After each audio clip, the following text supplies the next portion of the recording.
আসসালামু আলাইকুম বন্ধুরা, রুকসানা হোম কিচেনে আপনাদের সবাইকে স্বাগত। সামনে 15 আগস্ট ইন্ডিপেন্ডেন্স ডে, তো ভাবলাম পতাকার কালার নিয়ে কিছু রেসিপি তৈরি করে নিই এবং আমার বন্ধুদের সঙ্গে শেয়ার করে নিই। তো এই 15 আগস্টটা আমাদের ভারতীয়দের জন্য সবারই খুশির দিন। তো এই খুশির দিনে কিছু সেলিব্রেট করার জন্য কোনো নতুন রেসিপি তৈরি তো করা যেতেই পারে। সেই জন্য আমি পতাকার কালার নিয়ে আপনাদের কাছে চিকেন কাটি কাবাব নিয়ে আমি হাজির হলাম। কীভাবে বানাবো সেটা জানতে হলে পুরো ভিডিওটা দেখতে থাকুন। তো চলুন স্টার্ট করা যাক। আমি ছোট ছোট করে চিকেনগুলোকে কেটে নিয়েছি, 3টে জায়গায় ভাগ ভাগ করে নিয়েছি। প্রথমে সাদাটা মাখাবো।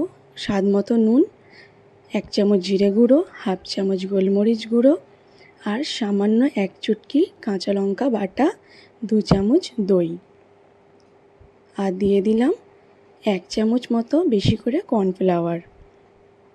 আমি চিকেনগুলো 2টো কাটির হিসেবে নিয়েছি।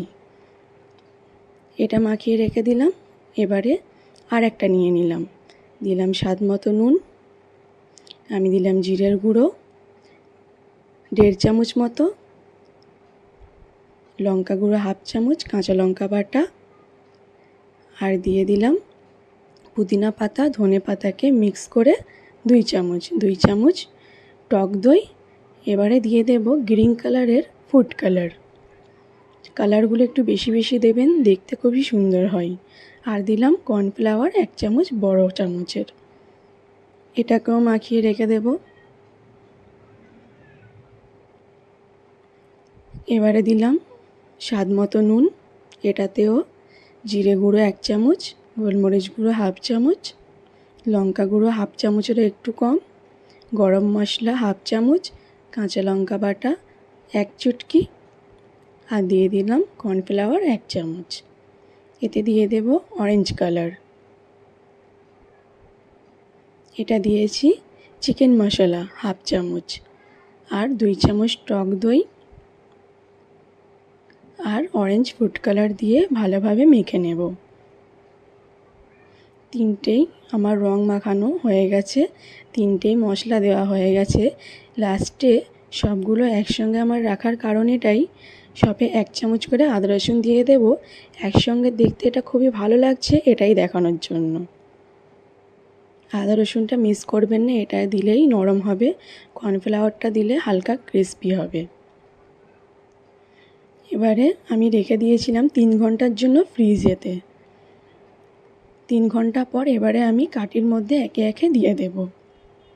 আমি 2টো কাটির মতো করেছি, একটু বেশি করেই চিকেনগুলো দিয়েছি। এইভাবেই একে একে সবগুলো কাটির মধ্যে দিয়ে নেব। স্বাধীনতা দিবসটা আমাদের সবার জন্য খুবই প্রিয়, তো এই জন্য আমি ভাবলাম কিছু রেসিপি আনা যাক, যাতে আমার বন্ধুদেরও ভালো লাগে আর আমিও সেটাকে সেলিব্রেট করতে পারবো।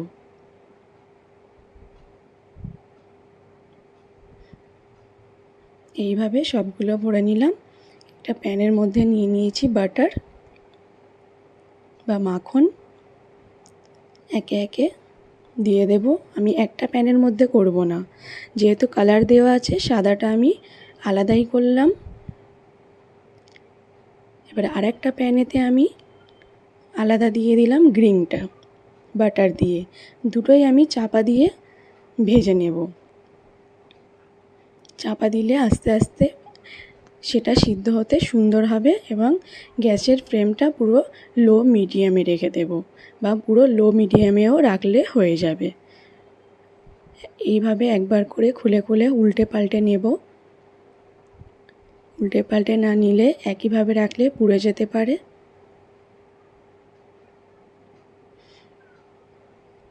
এটা আমার হয়ে এসেছে, আমি দেখিয়ে দেব কতটা সফট হয়েছে বা সিদ্ধ কতটা হয়েছে, নরম কতটা হয়েছে।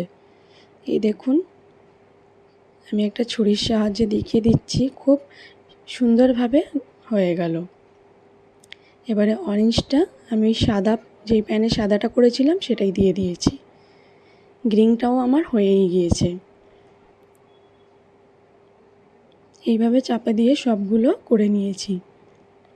তো এইভাবে একবার তৈরি করে নিন, 15 আগস্টের দিনকে সেলিব্রেশনটা খুবই ভালো হবে। সেই জন্য আমি আগে থেকেই তৈরি করে আমার বন্ধুদেরকে ভাবলাম আমি দেখিয়েই দিই। দেখুন কতটা সফট হয়েছে। ভালো লাগলে লাইক করতে ভুলো না, একটা সাবস্ক্রাইব তো হতেই পারে। এইভাবে কেচাপের সঙ্গে বা ধনেপাতা পুদিনা পাতার চাটনির সঙ্গে জাস্ট জমেই যাবে। আল্লাহ হাফেজ।